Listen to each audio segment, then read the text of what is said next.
¿Qué tal? Muy buenas tardes, bienvenidos a su programa Desde tu Mirada, 6:05.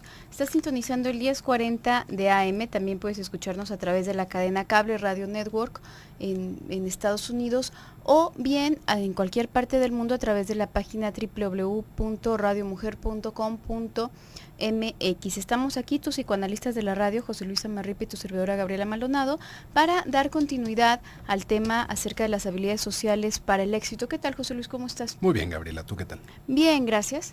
Y bueno, hemos estado hablando acerca de esto desde el día de ayer y resulta como interesante pensar desde lo que estuvimos viendo fue como la idea que de pronto se puede llegar a tener a propósito del éxito, ¿no?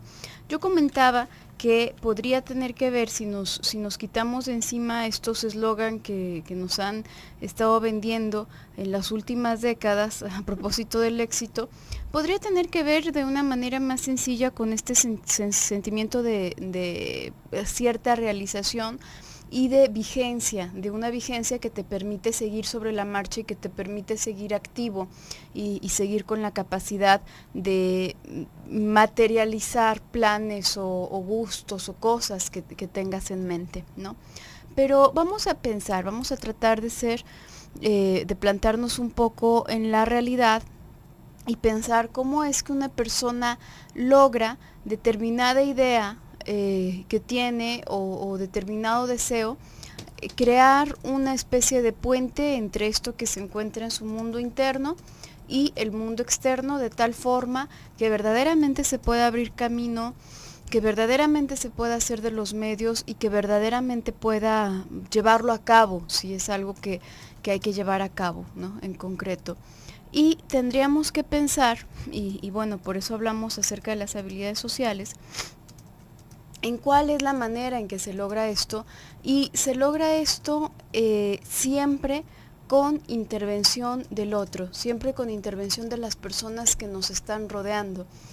Hay muchas personas que están en esta idea constante y probablemente sí en una situación a lo mejor de abandono, por ejemplo, y que se quedan con la idea de que deberían de hacerlo todo por su propia cuenta, que están solos en el mundo y que no cuentan con absolutamente nadie, y a lo mejor no cuentan con una figura única y constante, ¿no? Como quizás otras personas sí lo han podido tener en su vida, la figura de los padres, la figura de algún hermano, algún familiar cercano, significativo, que ha estado ahí de manera constante para respaldar moralmente a la persona, ¿no? Para dar esa sensación de apoyo.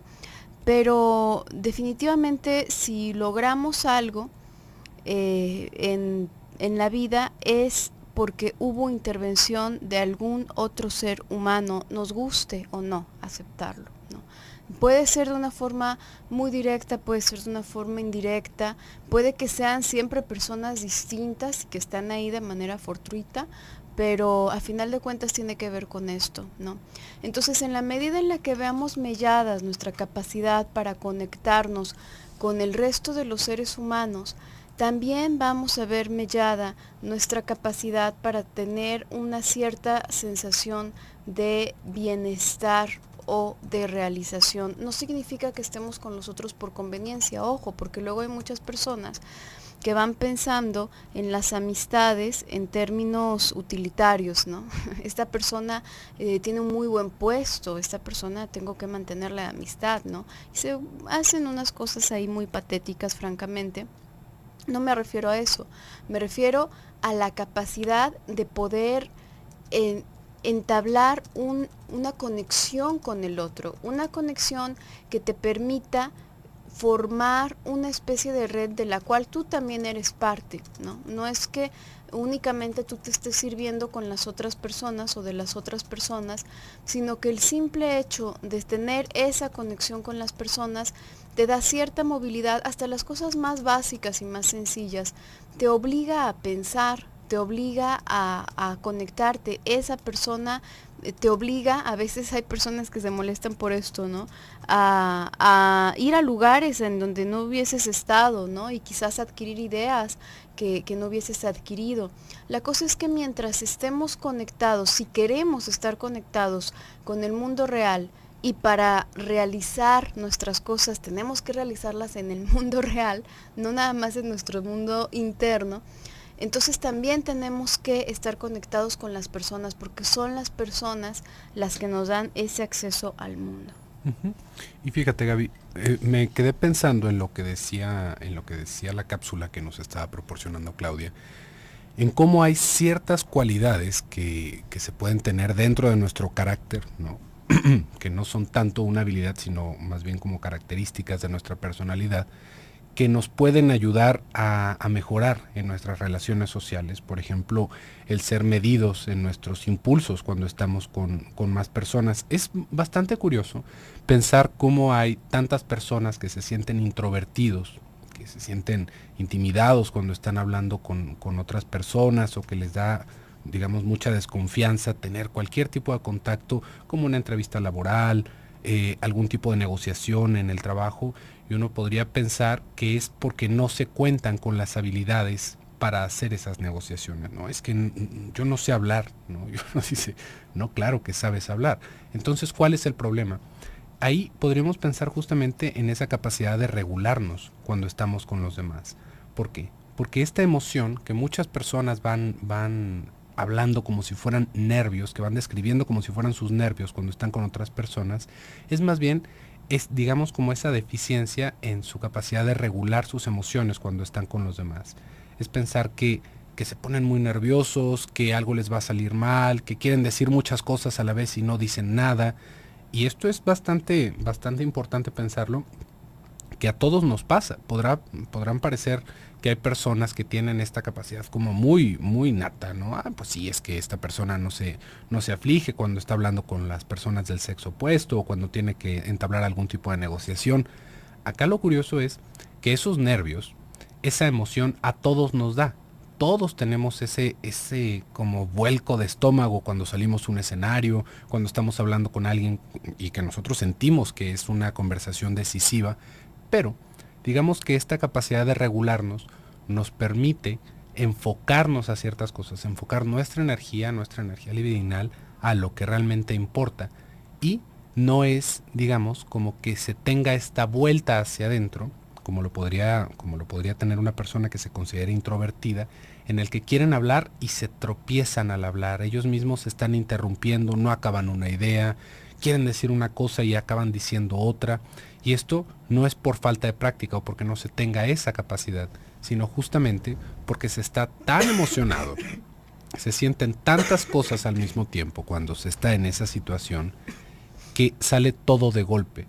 O sale todo de golpe o simplemente se tapa. Imagínense como si fuera una avenida donde van 6 carriles y al final solamente hay una sola caseta abierta.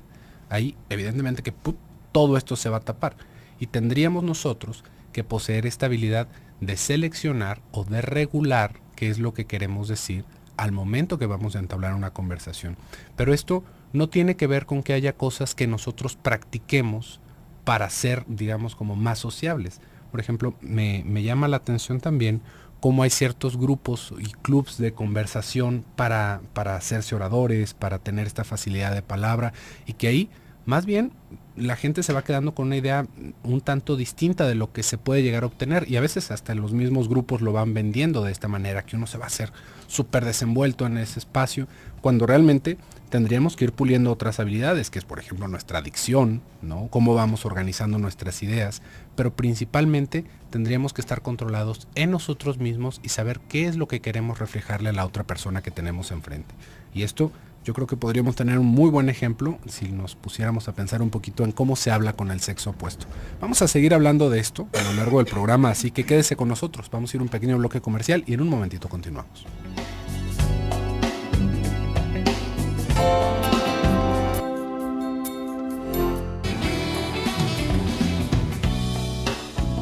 regresamos a tu programa Desde tu Mirada, 6:19. Estamos hablando acerca de las habilidades sociales para el éxito. Te recuerdo nuestras líneas de comunicación, los teléfonos en cabina 31 22 11 90, 36 47 18 83. Contamos con una línea nacional sin costo 01800 727 54 20 y una línea directa para Austin, Texas, que es el 512-215-4909. También los medios electrónicos en la página www.radiomujer.com.mx puedes entrar al chat. Únicamente tienes que entrar al chat de Desde tu Mirada, a la sala de Desde tu Mirada, para que veamos tus comentarios. Y recuerda nuestro Twitter, @Desde tu Mirada, que nos puedes estar haciendo también ahí tus preguntas y comentarios. Y bueno, a propósito de requerir a las personas que están alrededor para poder hacer como modificaciones significativas a tu camino, al camino que vas transitando en la vida. Freud decía algo interesante en sus estudios acerca de la neurosis, en comparación con la psicosis, por ejemplo. Él hablaba de la neurosis como una enfermedad autoplástica, en el sentido de que obliga a la persona misma a modificarse. ¿En qué sentido? Decía Freud que en la neurosis existe un conflicto entre dos instancias dentro de la misma persona, por ejemplo, entre mi propia conciencia moral y mis deseos. Yo puedo desear algo que al mismo tiempo no apruebo, que considero imprudente, que considero que es malo, etcétera. Ya sea porque por amor o por odio, ¿no? Puede ser un sentimiento de envidia, puede ser deseo destructivo o deseo de unión amorosa, pero a final de cuentas otra instancia mía lo considera inadecuado. Entonces se genera un síntoma, una formación de compromiso, y lo que ocurre es que voy a manifestar ese afecto que no puedo aprobar por mí mismo, por mí misma, lo voy a manifestar de manera sintomática. Y entonces, bueno, pues dependiendo de la patología hacia la cual yo me incline, entonces pues ya manifestaré algún síntoma neurótico, histérico, digo obsesivo, histérico, etcétera, ¿no? En la psicosis ocurre algo distinto. En la psicosis la persona tiene un conflicto entre la persona y la realidad externa. Hay un pedazo de la realidad externa que le resulta inadmisible o imposible de digerir, y la manera de lidiarlo es como arrancando ese pedazo de la realidad de afuera, y en su lugar se pone un pedazo de nuestra realidad interna. Puede parecer muy disparatado, pero siempre que nosotros siempre que hay un hueco en nuestra realidad externa, le pegosteamos un hueco, un parche con nuestra realidad interna. Son estas teorías que nos hacemos, ¿no? ¿Por qué pasó esto? No, pues es que, ¿por qué está tan cargado el tráfico a esta hora, no? No, pues seguramente alguien chocó adelante. Algo nos decimos, algo nos explicamos, pero en realidad es un invento nuestro, ¿no? Seguramente alguien chocó adelante, o deben de estar arreglando algo en las vías y por eso taparon algunos carriles. Nos inventamos algo de nuestra cosecha y lo ponemos ahí para tratar de entender la situación por la que estamos pasando. Entonces, no es, si lo pones así, te puedes dar una idea más o menos de qué significa esto, de pegarlo con un parche de tu realidad interna. En el caso de la psicosis, sin embargo, pues se trata de una realidad mucho más trascendente para la persona, no algo como el tráfico, ¿no? Sino algo que tiene que ver con su origen, algo que tiene que ver con una circunstancia mucho más trascendente en su vida, y que arranca y entonces pone algo más encima, ¿no? Puede ser lo que pasa es que estoy marcado por tal cosa, lo que pasa es que mi destino dice que X cosa, o lo que pasa es que de mí depende y de mi comportamiento depende que se vaya a acabar el mundo o no, etcétera, ¿no? Entonces esos son los pedazos que se van poniendo afuera. Y Freud describía esto como una cuestión aloplástica, en el sentido de que lo que tiende a modificar es la realidad externa. Lamentablemente tiende a modificarla únicamente en un movimiento psicótico, no en una cuestión real, no es que vaya ahí afuera y lo modifique, sino que simplemente proyecta algo de su mismo mundo interno e intenta modificarlo de esa manera. Pero hay algo que me parece muy rescatable y que me parece muy interesante que decía Freud, y él hablaba del estado de salud mental, sería tener ambas capacidades, tanto la autoplástica como la aloplástica, tanto la capacidad de modificarnos a nosotros mismos o de modularnos a nosotros mismos, como la capacidad de modificar nuestro mundo externo.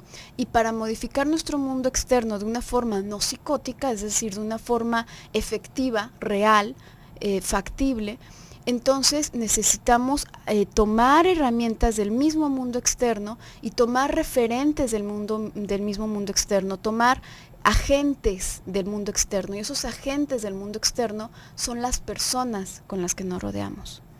Es justamente, digamos, no en el asunto de conveniencia, sino como si fuera una red social, tal cual, una red que nosotros mismos vamos modificando con nuestro comportamiento que vamos teniendo con los demás, con cómo, si nosotros somos educados, si nosotros somos, digamos, directos, asertivos en ciertas cosas, nos vamos a ir rodeando con personas que nos van a hacer mucho más fácil este tipo de desarrollo. Y antes del bloque comercial, le estaba platicando un poquito de cómo podríamos notar esta capacidad de regularnos al momento de estar hablando con otras personas, si tomáramos el ejemplo de cómo hay personas que les es bastante complicado dirigirse a personas del sexo opuesto.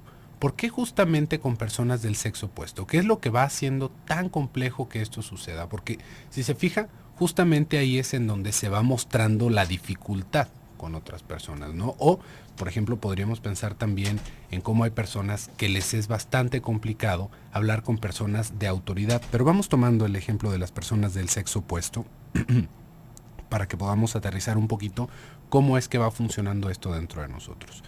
Esto, por lo general, lo vamos viendo como una conducta muy normal, podríamos decirlo, en adolescentes o en niños. Es que a mí no me gusta hablar con niñas, ¿no? Es que a mí no me gusta hablar con los niños son tontos, los niños no me entienden. Y se va creciendo y podríamos llegar a ver hasta un cierto miedo para desenvolverse en ambientes o uno a uno cuando la persona es del sexo opuesto. ¿Qué sucede con esto? Primero que nada tendríamos que pensar en las identificaciones que vamos haciendo con las personas que están afuera.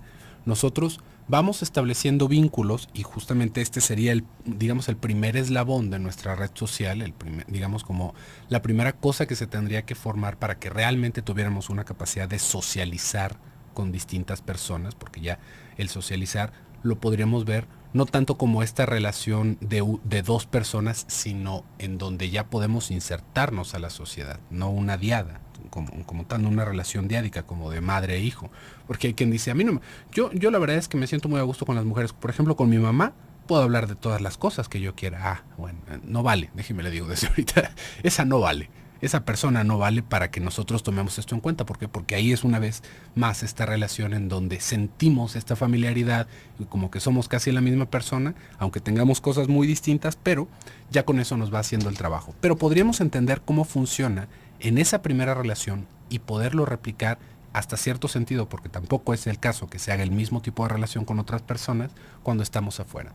Primero que nada, ¿qué sucede? Tendríamos que buscar un cierto deseo en conectarnos con los demás. ¿Cuál es el deseo de conectarnos con los demás? Cuando lo vamos viendo con la madre, justamente el deseo es el deseo de ser amados, el deseo de ser cuidados.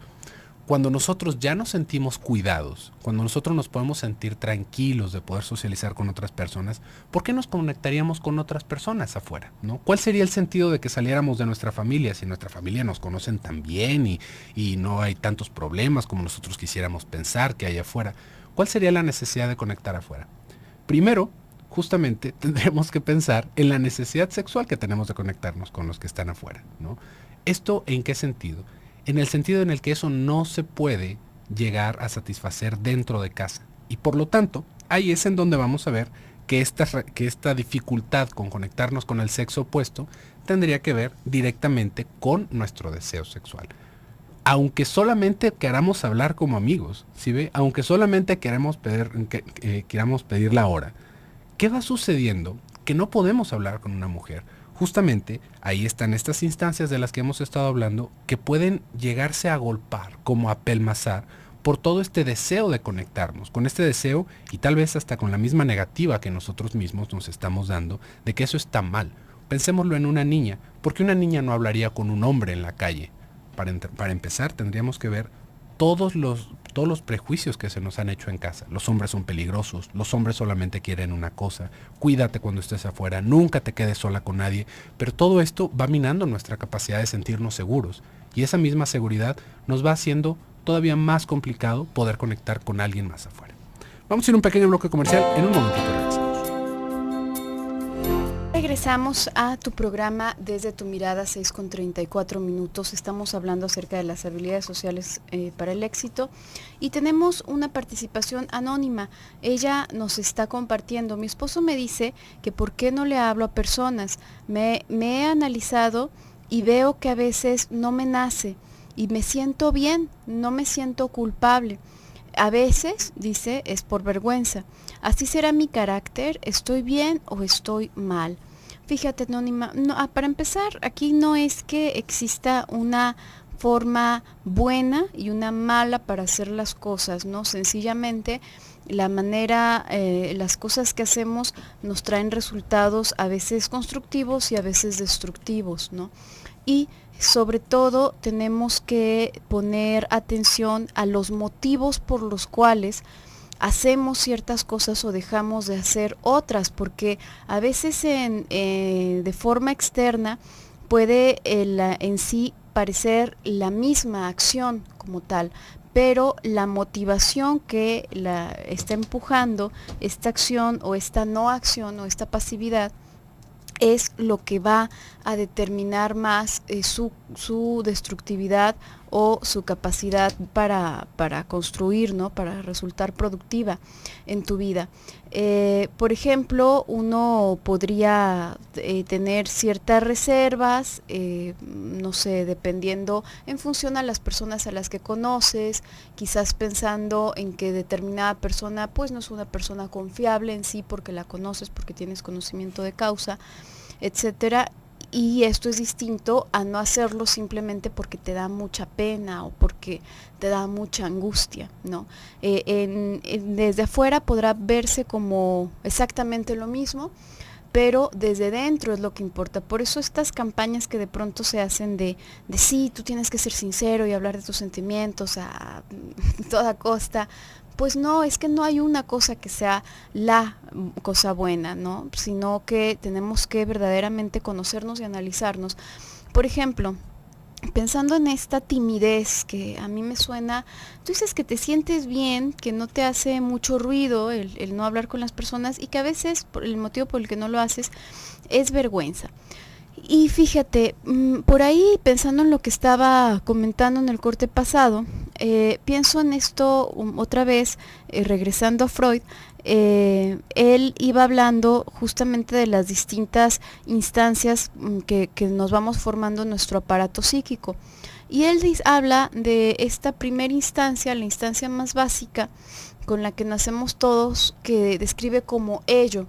El ello sería como la parte más primitiva de nuestro aparato psíquico, que contiene las pulsiones, digamos, los deseos, todas nuestras necesidades, toda nuestra voracidad, todas nuestras ganas. Y esta parte es una parte no racional, simplemente quiere, y no sabe de postergar, no sabe de límites, no sabe de absolutamente nada. Lo podemos ver en los niños, ¿no? Por ejemplo. Más adelante, dice Freud, al momento de quedar expuestos al mundo externo, y de conocer el mundo externo y de quedar expuestos a ciertas frustraciones, se va generando como una capa externa un poco endurecida, que sería nuestro yo, ¿sí? Y este tiene la función de obligarnos a detenernos en determinados momentos, como de guiarnos, y nos obliga a postergar, nos obliga a tener cierto recato, nos obliga a tener todas estas cosas. Más adelante se forma también la conciencia moral, pero aquí lo que me parece interesante es esto: ¿por qué se genera un yo? En todo caso, no es que se nos haya generado por vergüenza el yo. El yo, gracias a que se nos hace estas otras instancias, la conciencia moral y el yo, es que somos capaces de sentir vergüenza. Pero como, ¿qué utilidad tiene la vergüenza en nuestras vidas? Tiene la utilidad de que nos permite convivir con las otras personas, nos permite no tener una voracidad tal que destruya a lo que está a nuestro alrededor. ¿Y por qué? Decía Freud, el ello se rige únicamente por el principio del placer. Quiero y nada me importa, quiero satisfacerme. Pero el yo por sí solo y el principio del placer por sí solo está destinado al fracaso. ¿Por qué? Porque se puede desbocar, se puede ir derechito hasta su propia destrucción y no va a haber ningún límite, no va a haber nada que lo detenga. Entonces se da cuenta que si verdaderamente quiere satisfacción, entonces tiene que detenerse. Pero ojo, tiene que detenerse para poder lograr eso de la mejor manera. Entonces, lo que quiero decir con esto es que no hay forma de que no encontremos satisfacción en contactar con el otro, en hablar con el otro. Tú puedes decir que te sientes bien, que no te hace problema no tener contacto con otras personas, pero eso que estás registrando como un bienestar, muy probablemente sea nada más que estás buscando una no angustia, un saltarte esa angustia que genera el acercarte a los demás. No es un bienestar como tal, sino que es un no malestar, al menos momentáneo. Y eso sí puede llegar a reducirnos muchísimo nuestras capacidades y nuestra capacidad de disfrutar en general, ¿no? Es la muerte como tal, ¿no? Digamos que cuando sentimos angustia, tenemos esta idea inicial de que está mal. Si sentimos angustia, está mal. Algo tenemos que hacer para dejar de sentir angustia. Imagínese qué pasaría, ¿no? ¿Cómo sería la vida sin angustia? Para empezar, si usted ha tenido la fortuna de ser padre, imagínese que en el momento en el que están ya en los últimos minutos, ya esperando que su esposa dé a luz o que usted misma dé a luz, usted simplemente no sintiera preocupación de nada. ¿Qué pasaría? Que nada más fuera así como que le está dando un dolor de panza terrible, ¿no? Por cierto, pero que no hubiera angustia en eso, ¿no? O que su esposo estuviera viéndola y simplemente se le quedara viendo así como, pues mira, ¿no? Qué cosas tan curiosas. Y uno, ¿qué es lo que está pasando ahí? Cuando nosotros sentimos angustia, también tiene que ver, por un lado, aparte de la preocupación, el deseo que sentimos de algo, la antelación de que algo va a llegar. Es como no podernos contener las ganas y que se empieza a sentir este revolvedero de panza que nos da, pero que también tiene que ver justamente con cómo es el pasito antes, cómo también se puede presentar como el momento antes de la satisfacción de nuestros deseos. Si nosotros toda esa sensación de angustia inmediatamente la catalogamos como si fuera algo negativo, nos estamos privando de la posibilidad de gozar, porque decimos, es que cuando estoy con personas me siento muy angustiado. Pues adivinen por qué se siente angustiado, porque están las ganas de estar con las otras personas. Y si simplemente decimos, bueno, pues mejor me quedo guardado en casa, mejor hago todo por mi computadora, mejor evito cualquier contacto humano, sea como sea, sí, efectivamente nos estamos privando de esa angustia, pero también nos estamos privando de la posibilidad de disfrutar con los demás. Y eso es lo que tú estabas mencionando, Gaby, que simplemente no es como que nos dé gusto no estar con las otras personas, sino que estamos evitando la sensación desagradable, entre comillas, de contactarnos con los demás. Porque al contactarnos con los demás se van despertando todas estas ansiedades y deseos inconscientes que justamente nos empujarían a actuar. Y tendríamos que pensar también ahí, ¿cuáles son estas ansiedades que nos dan? Por ejemplo, cuando estamos con alguien que nos agrada físicamente, que nos atrae físicamente. Imagínese ese mismo cuadro, pero sin que sintiéramos ninguna ansiedad de estar con la otra persona. Que no sintiéramos esa emoción. Uno podría decir, bueno, es que la ansiedad es cuando ya se nos está quitando el aliento y cuando nos sentimos de tal o de cual. Y no es exactamente lo mismo cuando decimos, veo a esta persona y me quedo sin palabras. es que se me va el aire. Es exactamente la misma sensación, nada más que es una dosis un tanto distinta. El problema es que si nosotros estamos educados de una manera en la cual no podemos desbocar este tipo de fuerza, esta energía libidinal, de una manera adecuada, se nos agolpa, se nos hace bolas en la garganta y nos sentimos que nos ahogamos y se vuelve una situación muy desagradable. Porque queremos decir tantas cosas, tenemos tantas ganas de acercarnos a los demás o de comentar o de que me platiquen, que nos ponemos de todos los colores, no nos salen las palabras, decimos alguna estupidez, decimos ¿por qué dije eso? Nada más me acabé quedando en vergüenza con otra persona. Pero justamente es nuestra propia educación y cómo nosotros vamos entendiendo que el desear a otras personas nos está poniendo en una situación desventajosa o impura, por ejemplo, ¿no?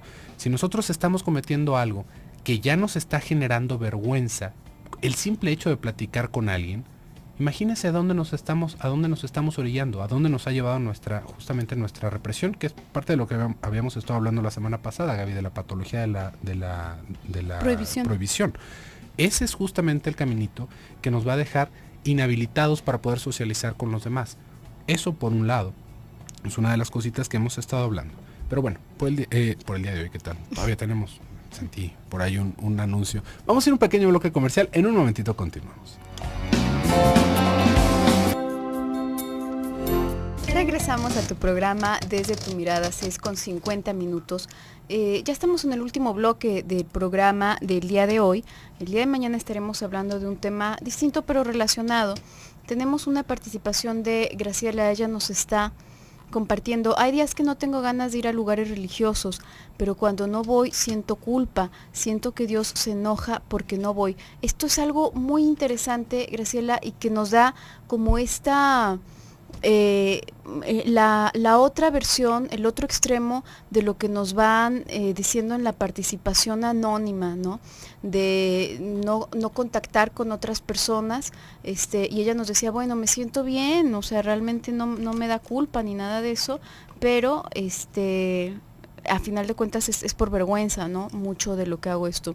Cuando hacemos o dejamos de hacer algo por angustia, es como la llave maestra para darnos cuenta de que estamos dentro de un síntoma, estamos dentro de una manifestación totalmente sintomática, ya sea que dejes de acercarte a las personas por la angustia. Una cosa es que yo diga, esta amiga es muy chismosa, yo no le voy a platicar esto porque esto es algo que sí quiero mantener en la intimidad, que sí quiero tener cierta privacidad. Y otra cosa es que yo no pueda ni salir a tirar la basura porque qué horror, voy a tener que saludar a los vecinos, y ya que los estoy saludando y todo, como sí es un poco agradable y sí me da gusto saber que se sabe mi nombre quizás, pero es la angustia que me tiene encerrada, ¿no? Es muy distinto cuando es mediado por la angustia, ya sea dejar de hacer algo como hacer algo, Graciela. Es una formación sintomática, ¿no? A final de cuentas, no hay, y decíamos en el corte pasado, no hay manera de que el contacto con nosotros no te genere un bienestar, pero es verdad que genera cierta angustia y que genera, pues te expone a malas caras y te expone a cosas distintas, ¿no? Pero a veces tenemos que exponernos a cierto grado de malestar o de angustia, con tal de no ir a quedar encerrados en uno mucho más grande, ¿no? De no ir a quedar desolados, de no ir a quedar verdaderamente nada más como mutilados, ¿no? Como que nuestro único acceso al mundo externo es, pues tú, Anónima, si tienes pareja, la pareja, ¿no? Y tú estuviste guardadita en casa todo el día. Esto enferma mucho. No tener contacto afuera es algo que nos va haciendo perder contacto también con la realidad, y esto enferma. Y respecto a lo que nos dices, Graciela, fíjate que aquí yo creo que ya muchas personas cercanas y que se preocupan por ti probablemente te habrán hecho saber que pues Dios no tendría por qué enojarse contigo, ¿no? por esos motivos. Quiero decir, entiendo que es algo que va pegado a un síntoma, es algo que tú sientes y que aunque independientemente de cualquier razonamiento o de cualquier intelectualización que puedas hacer al respecto, que tú te puedes decir, no, bueno, pero pues es que igual y Dios no quiere, no tiene interés en eso, o igual y esas personas pues hasta son medio malintencionadas a veces y no tiene por qué ir con eso. Tú lo puedes racionalizar en tu cabeza, pero el sentimiento de culpa y el sentimiento de malestar lo vas a seguir teniendo. Y eso es porque tu culpa no proviene de que no vayas a misa o de que no vayas a estos lugares religiosos. Eso aparece nada más como un síntoma, sino que tu culpa está ahí por otro motivo que desconoces, que queda reprimido. Decíamos hace un momento, hay ocasiones en las que no entendemos algo y siempre que no entendemos algo, le vamos a pegar un cacho a nuestra realidad interna. Entonces vamos a decirnos, por ejemplo, esto, ¿no? ¿Por qué me siento culpable? ¿Por qué me siento angustiada? Porque Dios está enojado porque no fui a misa, ¿no? Pero no es eso por lo que me siento culpable por otra cosa distinta que desconozco y la desconozco probablemente porque está reprimida. Y está reprimida probablemente porque me da miedo pensar en eso, ¿no? Me da miedo pensar en aquello por lo que realmente me siento culpable. Pero esta forma, este mecanismo con el que intentamos defendernos de la angustia, otra vez, la angustia de saber qué es lo que te anda haciendo sentir culpable, pues nos va asumiendo más y más y más y nos va enrolando en comportamientos sintomáticos, ¿no? Porque imagínate, tú te puedes empezar a ser muy puntual e ir siempre a misa, pero pues no es más que la manifestación de un síntoma, ¿no? No es más que algo obsesivo. Y el motivo que te estaba generando malestar, el motivo real, que no es faltar a misa, pues va a seguir ahí estancado y creciendo y creciendo y creciendo y al rato pues saber qué necesitas para mitigar la culpa que sientes, ¿no? Esto lo podemos ver muy clarito con personas que van llegando a la tercera edad, que no es tu caso, Graciela, joven. Pero justamente por ahí va empezando este asunto, ¿no? Es que me da mucha culpa cuando no voy a misa, me da mucho miedo cuando no voy a misa, me da miedo andar en la semana sin estar confesado, por ejemplo, ¿no? Este es otra cosa que se puede volver realmente digamos como un comportamiento bastante patológico. ¿Por qué? Porque ahí lo que estamos temiendo alrededor de todo esto y que se va haciendo una formación alrededor de la religión es a la muerte, ¿no? Es que imagínate que en cualquier momento me muero y no estoy confesado y no me agarra confesado y entonces no puedo llegar al cielo porque todavía tenía pecado sin confesar. Entonces tengo que ir a misa más veces al día. Tengo que ir a misa más veces a la semana. Y esto, le digo que se va reflejando más en personas de la tercera edad porque, pues evidentemente que la muerte se va sintiendo más cercana. Si ven, no es lo mismo tener 20 años que tener 85. Y por supuesto que ya en esos momentos las enfermedades se van haciendo más presentes y está este miedo de todo lo que en algún momento se pudo haber hecho o se pudo haber deseado. Y también ahí vamos a darnos cuenta cómo hay personas que ya que van llegando a su vejez se vuelven sumamente religiosos. ¿Por qué? Porque no es que haya nacido de repente una fe hacia alguna figura sobrenatural o alguna deidad, sino que es justamente el miedo a morir. Es el miedo a morir, el miedo a ser castigados por lo que hicimos y se busca ese contacto con la iglesia, se busca ese contacto con la religión.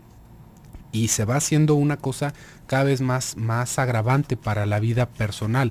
Graciela, esto te lo comento porque no acaba ahí el problema. Exacto. Eso va a crecer. Si no haces algo, y igual usted también se identifica con la situación de Graciela, esto se empeora. Porque digamos que es un síntoma patológico. No es nada más, bueno, pues es que es una realidad porque Dios se molesta. No, eso es la semillita y ya es una semillita bastante crecida de patología. Que cada vez, ¿qué es lo que va a empezar a suceder? Piénselo de esta manera. Vamos a empezar a ir más a misa, ¿no? ¿Esto qué quiere decir? No porque no sea el disfrute que podemos tener de estar y tal vez de escuchar las escrituras o de convivir con las personas ahí, no, sino que ya se va haciendo la obligación por el miedo a no hacerlo.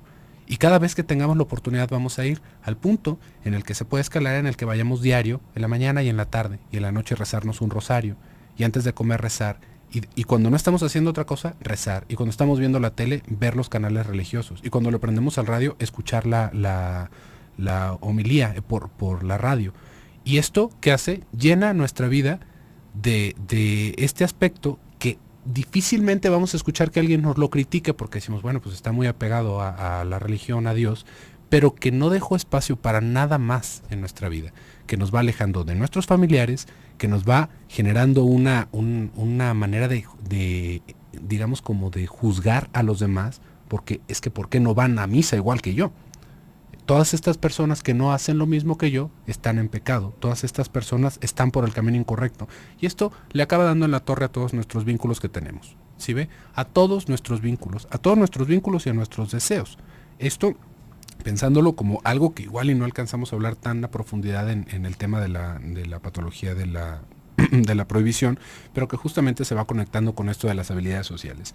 Ahí lo que se va volviendo muy triste es que no tenemos contacto con otra cosa que no sea ese mismo círculo de personas. Y son ese mismo círculo de personas con las que estamos conectados porque estamos hablando todos de lo mismo o todos estamos escuchando solamente. ¿Sí ve? Entonces ahí se anula cualquier posibilidad de poder hablar tal vez de algo más íntimo, de podernos conectar de otra manera y simplemente nos vamos quedando en una isla en donde no hay nadie para nosotros y solamente quedamos nosotros erosionándonos y enloqueciéndonos. Así que tenga mucho cuidado si usted empieza a ver este tipo de cosas. Pero bueno, por el día de hoy se nos ha terminado el tiempo ahora sí. Muchísimas gracias por el favor de su atención. Yo me despido, soy José Luis Amarripa. Yo soy Gabriela Maldonado, hasta mañana.